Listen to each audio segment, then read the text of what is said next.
పుట్టింట్లో కూతుళ్ల ఆనందం మెట్టినింట కూడా ఉండాలనుకుంటున్న ఈ తండ్రి ఆశ నెరవేరుతుందా? కన్యాదానం ఈ నెల 20 నుండి ప్రారంభం. రాత్రి 7:30 మీ జెమినీ టీవీలో. ఇలా ఎప్పుడూ జరగలేదు సార్. మా బావ ఎప్పుడు పోలీస్ స్టేషన్కి వెళ్ళలేదు. ఇవాళ ఈ సిరి వల్ల పోలీస్ స్టేషన్ మెట్లు ఎక్కాల్సొచ్చింది. కంట్రోల్ అండి, కంట్రోల్. అలా ఏడవకండి సార్. మా బావ సత్య హరిశ్చంద్రుడైతే ఆ సిరి తాటకి కంటే పెద్ద రాక్షసి. దాని పాపాలని మోసాలని తట్టుకోలేకే మా బావ విడాకులిచ్చి వదిలించుకున్నాడు. అయినా సరే శనిగ్రహంలో మాకు ఇలా తగులుకుంది. దానివల్ల మేమిద్దరం ఇబ్బంది పడాల్సి వస్తుంది. ఇది పోలీస్ స్టేషన్ అమ్మా. మీ బాధలు చెప్పుకోవాలి గాని ఇలా బాధపడకూడదు. మీరే చెప్పండి సార్. పద్ధతైన కుటుంబం నుంచి వచ్చి ఇలాంటి ఒక చీడ పురుగు వల్ల పోలీస్ స్టేషన్ కి రావాల్సి వస్తే ఎంత నామర్ద. సరే, మీ భార్య ఎలాంటిది? మంచిదైతే కాదు సార్.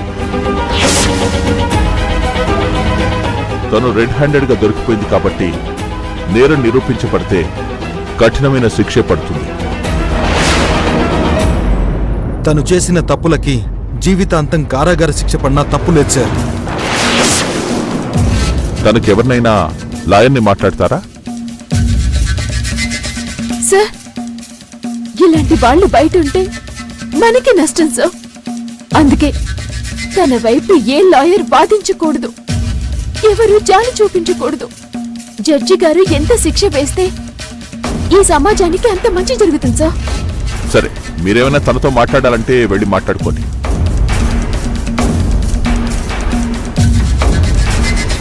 బావేంటి దాని దగ్గరికి వెళ్తున్నాడు?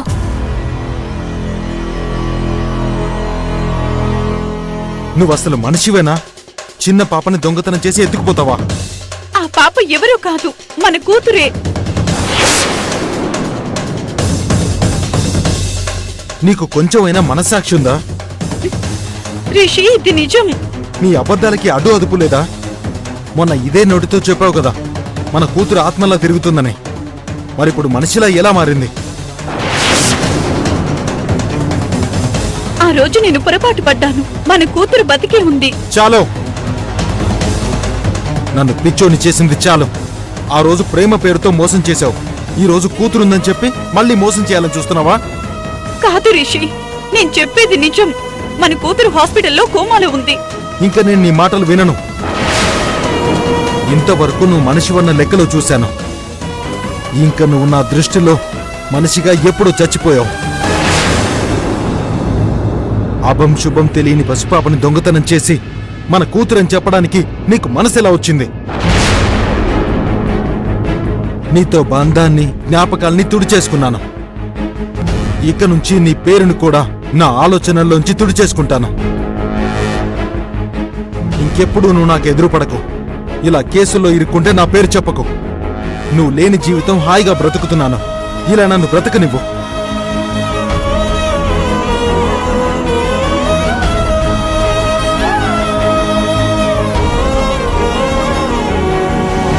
చూడమ్మా, నా భర్త అమాయకుడు. ఇప్పటి వరకు తనని బాధ పెట్టింది చాలు. ఇంకా తనని బాధ పెట్టకు. నీకు నా భర్త మీద కోపమే ఉంటే ఆ కోపాన్ని నా మీద చూపించు, నన్ను శిక్షించు. అంతేకాని గౌరవంగా బతుకుతున్న మాలాంటి సామాన్యుల్ని పోలీస్ స్టేషన్ల చుట్టూ తిప్పొద్దు. నా భర్తని ఇరికించొద్దు.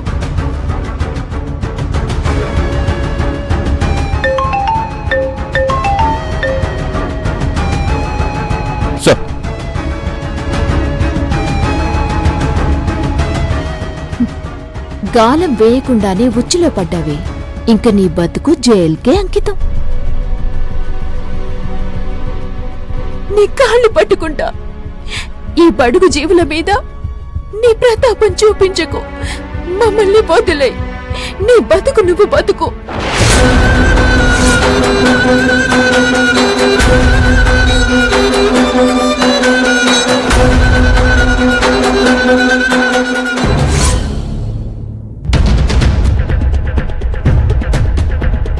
అక్క, ఆగుతావా?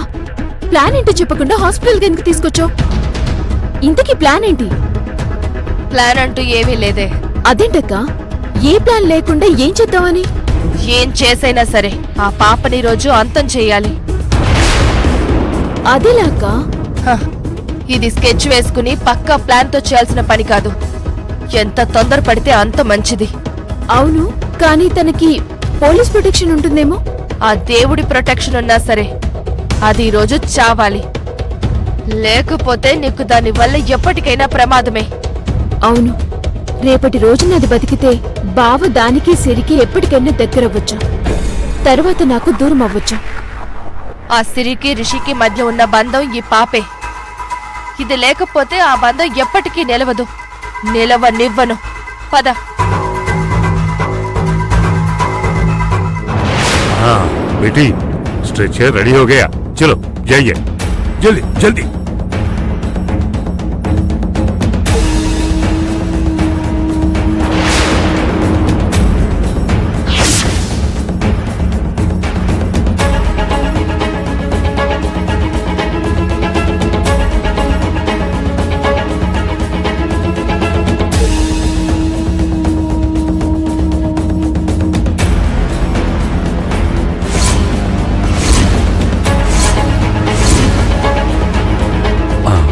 వీళ్ళు వచ్చారేంటి? ఫకీర్ బాబా, వీళ్ళు నన్నేదో చేయటానికి వచ్చుంటారు. బేటీ, నువ్వు కోమాలో ఉన్నామని వీళ్లకు తెలియదు కదా. ఏమో, నాకు వీళ్ళని చూస్తుంటే నా కోసమే వచ్చారు అనిపిస్తుంది. అయితే మనం జల్దీ వెళ్ళాలి. పద పద, జల్దీ వెళ్ళాలి. డాక్టర్,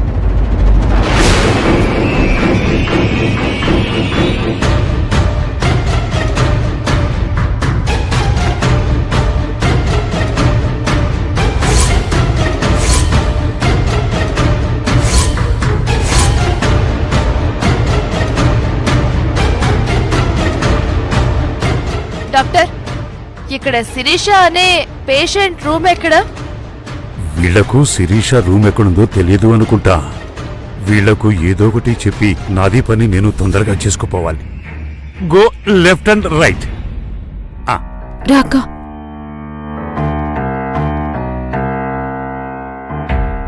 చలో చలో.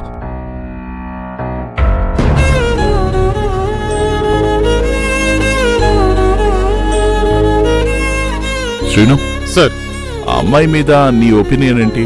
పక్కా చీటర్ సార్. పైకి అమాయకంగా కనిపించే పచ్చి మోసగత్తె. అంతేనంటావా? అంతే సార్.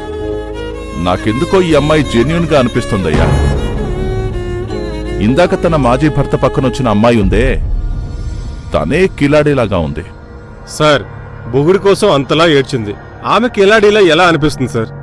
ఏమో, ఆమె ఏడుపు మాటలు చూస్తుంటే ఫేక్ గా అనిపిస్తుంది.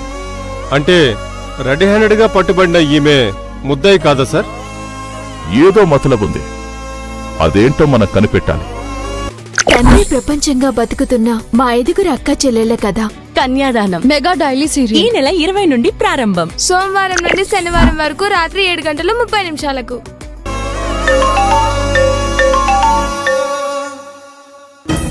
సార్, నేను ఇచ్చిన కేసు ఎంతవరకు వచ్చింది? ఆ కేసు పనిలోనే ఉన్నాను సార్. ప్రోగ్రెస్ ఏంటి? కేసుకి చాలా నియరెస్ట్ గా ఉన్నాం సార్. కానీ ఆ ఇన్సిడెంట్ జరిగిన ఇంటిని సర్చ్ చేసే ప్రాసెస్ లో మరో కేసు బయటపడింది. మరొక కేసా? చిన్న పాప మిస్సింగ్ కేసు సార్. అక్కడ దొరికింది పాప. ముద్దాయిని అరెస్ట్ చేసి విచారిస్తున్నాం. భరత్, నువ్వు ఏ కేసు అయినా హ్యాండిల్ చేయి, కానీ నాకు ఆ భాగ్యరేఖ కేసు వెంటనే సాల్వ్ కావాలి. అంటే ఆ మిస్సింగ్ కేసుకి ఈ కేసుకి ఏమైనా సంబంధం ఉందేమో ఎంక్వైరీ చేయి. Okay sir. పైనుంచి చాలా ప్రెషర్ ఉంది. క్విక్ గా ఇన్వెస్టిగేషన్ అవ్వాలి. అలాగే సార్.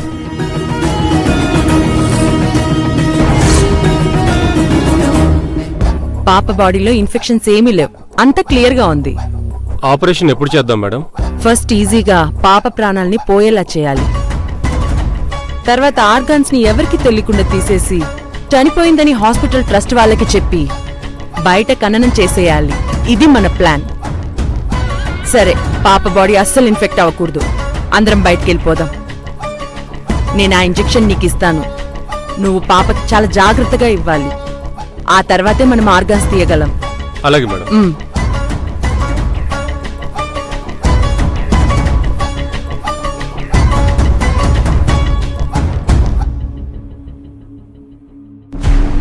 అక్క ఆ డాక్టర్ని ఎక్కడో చూసినట్టుంది. ఎక్కడ చూస్తావే, ఎక్కడ చూసుండవులే గాని నోరు మూసుకుని పద.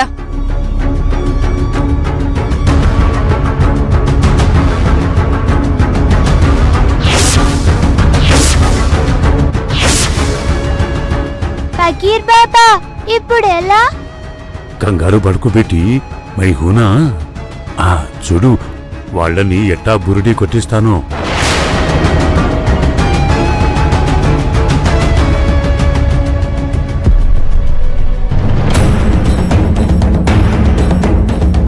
ఆగండి డాక్టర్.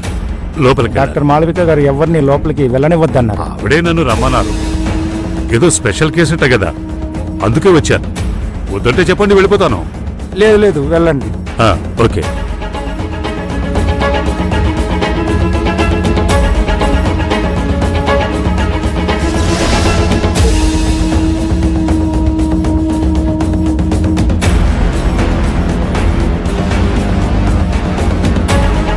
బయట పోలీసులు ఉన్నారు. పాపని ఇక్కడి నుంచి తీసుకెళ్ళటం చాలా కష్టం. మరోపక్క పాప ఆత్మరేఖలు అంతరించిపోతున్నాయి. ఈ సమయం దాటితే పాపని కాపాడటం చాలా కష్టమవుతుంది. పాపను ఇక్కడి నుంచి తొందరగా తీసుకెళ్ళాలి.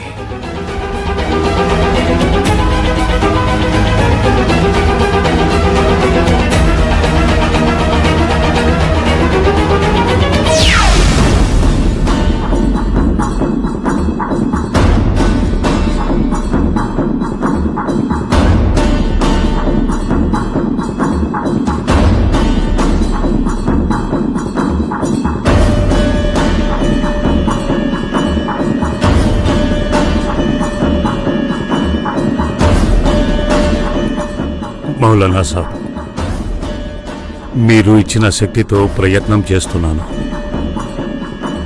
యా అల్లా, రెహమ్ కరో.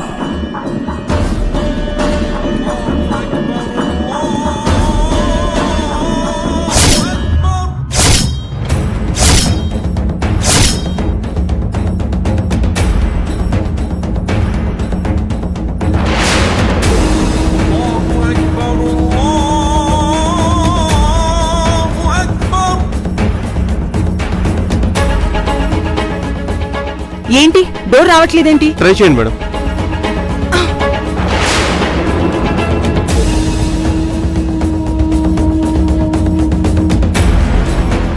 ఇదేంటిది డోర్ రావట్లేదు? కొంపదీసి ఎవరైనా ఉన్నారా?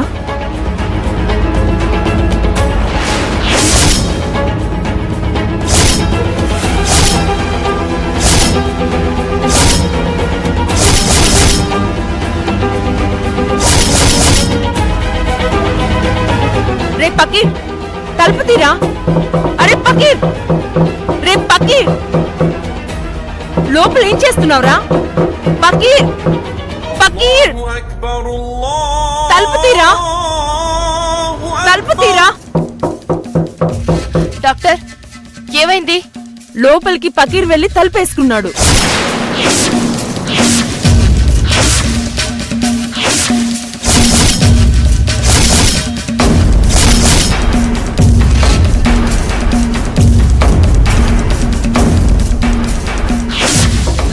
పకీర్, అరే పకీర్,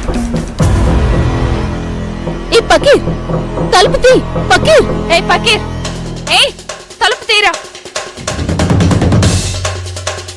ఇందాక డాక్టర్ వేషంలో మనకెదురొచ్చింది ఈ పకీరే.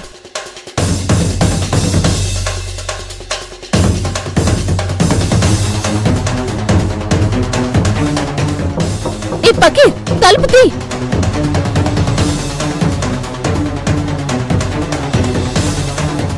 తలుపు తీరా పకీర్, తలుపు తీరా. యా అల్లా,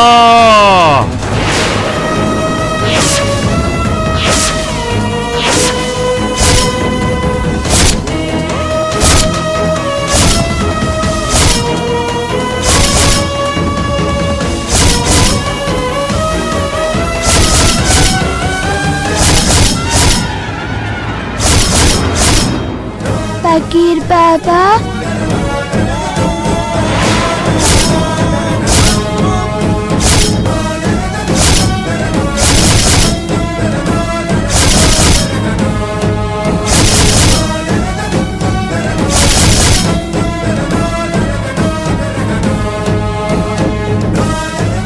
బేటీ నువ్వు బతికావు.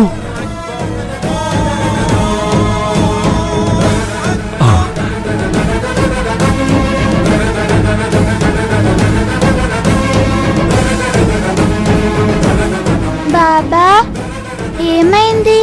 నేను లేవలేకపోతున్నాను. బేటీ ఇన్ని రోజులు నువ్వు కోమాలో ఉన్నావు కదా, అంతా తొందరగా లేవలేవు. కొంచెం సమయం పడుతుంది బేటీ. ఈ పకీర్ తలుపు తీ. పకీర్ రే పకీర్ రే పకీర్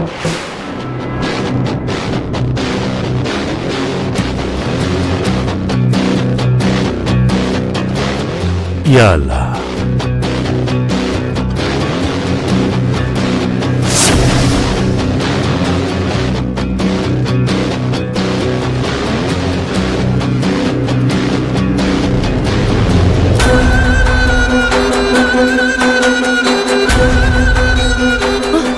అరే పకీర్ తప్పించుకొని వెళ్ళిపోతున్నాడు.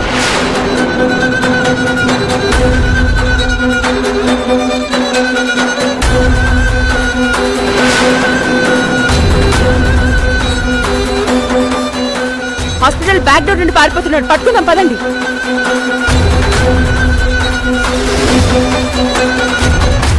देखो ఇది ఎమర్జెన్సీ కేసు, వేరే హాస్పిటల్కి పోవాలి. జల్దీ పోనీ.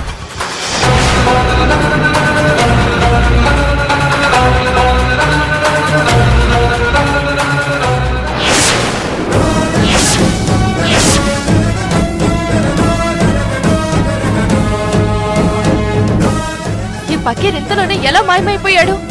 ఆ పకీర్ చాలా జాదు. పోయినసారి కూడా ఇలాగే మాయమైపోయాడు. పకీర్ ఎంత పనిచేశావు. సీను సార్ ఆ సిరి కేసులో ఎఫ్ఐఆర్ అంతా కంప్లీట్ అయిందా?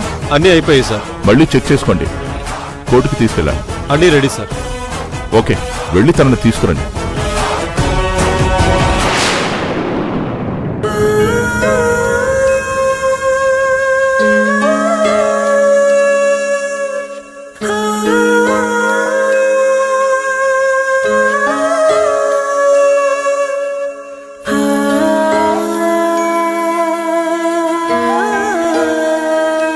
ఆ లేడీ కానిస్టేబుల్స్ ని పిలిపించి బండెక్కించండి. సార్ సార్ సిరి అమాయకురాలు సార్. తను ఏ తప్పు చేయలేదు సార్. అత్తయ్య అమ్మా సిరి, అత్తయ్య నా కూతురు ఎలా ఉంది?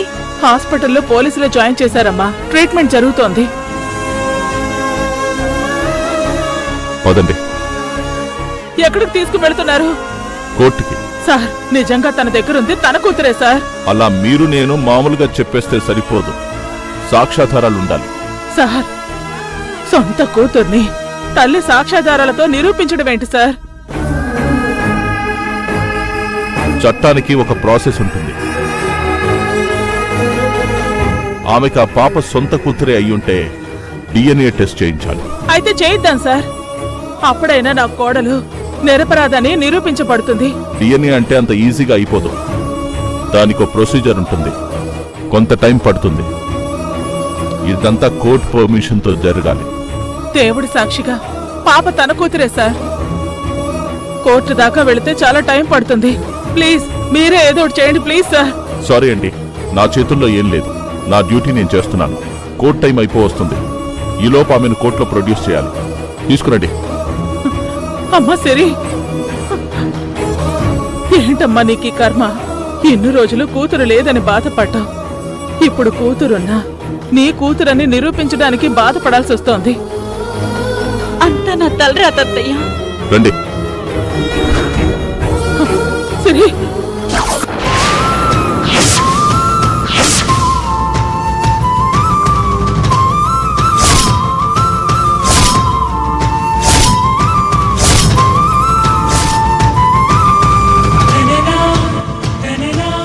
పద బేటీ.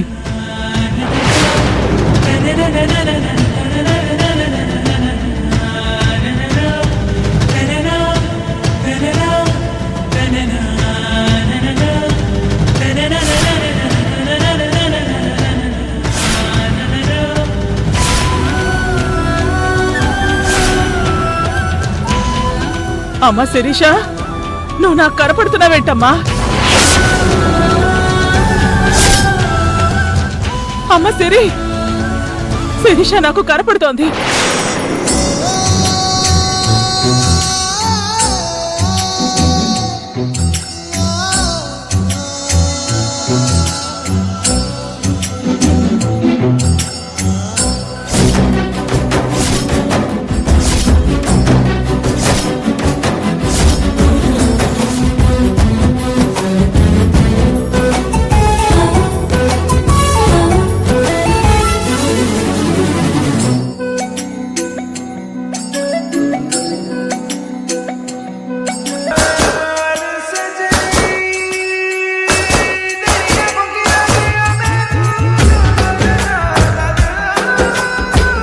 రుద్రాక్ష మణిహారం తీసినా నువ్వు నాకు కనబడుతున్నావు. ఇక నుంచి శిరీష బేటీ అందరికీ కనపడుతుంది. ఆత్మగా ఉన్న తను కోమా నుంచి బయటికి రావటంతో మనిషిగా మీ ముందుకు వచ్చింది.